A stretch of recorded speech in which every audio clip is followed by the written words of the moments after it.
Hello everybody, it is Matthew, your friendly neighborhood technician, coming to you out of Boise, Idaho.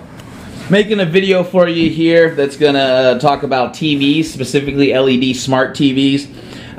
Different ways you can diagnose them, different ways you can fix them. Now this TV is a 50-inch Vizio, and a lot of people say that Vizios can't be repaired or you can't repair a smart TV. I'm here to tell you, if you understand electrical engineering, just the simplicity of it, excuse me, electricity and how all that works, well then you can repair a smart TV. And while I'm here, I think I'm going to go ahead and just grab a soda out of the fridge here. Mouth's a little dry. Alright, so what was the issue with this TV? A lot of people have common problems with the screens going out on the TV. So the symptoms on this one were you would turn the vehicle, you would turn the TV on, it would display for all of a few seconds, and then at that point the display would go out, and you would still hear sound and all that other stuff, but you couldn't see anything. So at that point we needed to determine what exactly was wrong with the TV. Now LED TVs have a few different ways that they work. They have a few different systems as well. They have an LED driver, they have a T-con board, and they have the LED lights themselves, which would be considered the backlights. Now, on some models of TV, on this model, I'll point out some things to you. This is your main power supply here.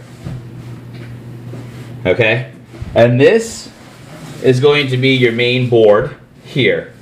Now, this board has the LED driver installed in it. Sometimes you'll find the LED driver here, and if you can see, this is going to be your T-con connector, and here's your T-con board right here. Okay, now the first thing you're going to want to determine when your TV goes out on you is if you have backlight or not. Okay, because if you don't have backlight, then you more than likely have an issue with your LED driver or your LEDs themselves. Alright, so I'm going to pause it and I'm going to show you a way that we can do that. Okay, so the first thing we want to determine is if our LED backlights are good and if the LED driver is good. So I'm just going to simply do that by turning this on. Okay, and as you can see, on this TV, the LED backlights were good because they came on. Now, you don't have to take off the back cover to find this. You can just look through here if you want to. Do it at nighttime and look through the back cover, and you'll be able to see if the LED lights work.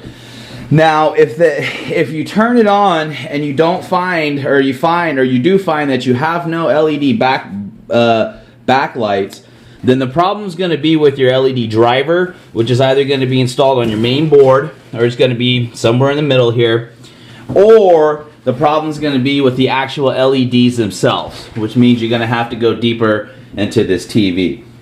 Now, this TV we actually have already repaired. So once you have that and you realize that your LEDs are good, well then at that point you know for a fact that your issues are either going to be here or at your T-con board. So if you have backlight and you have sound, then your issue is going to be somewhere on your main board, which is probably going to be your LED driver or your T-con board. And again, the LED driver sometimes could be separate from the main board. So again, if you find you have backlight, then you're probably going to need to replace the LED driver or the T-con board.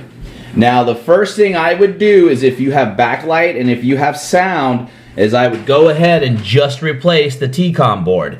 You're probably looking at $20 to $50 for a part, and as you can see, this is where the T-con board plugs in at, and it plugs in right next to our LED driver on our main board.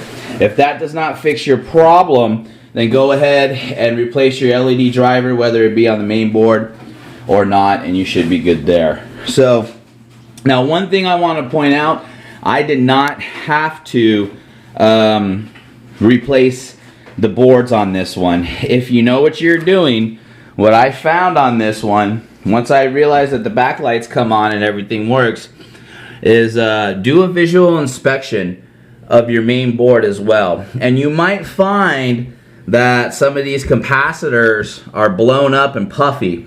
And if they're blown up and puffy, and if they tell you that you cannot get a new board or you cannot repair it, well then what you can do is you can go ahead and remove these capacitors. You can cut these capacitors and diodes and stuff out, and you can go ahead and solder new ones back in and fix the board yourself.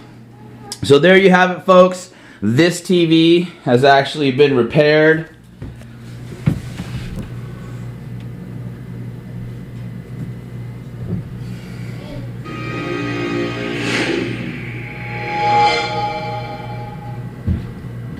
And there you have it.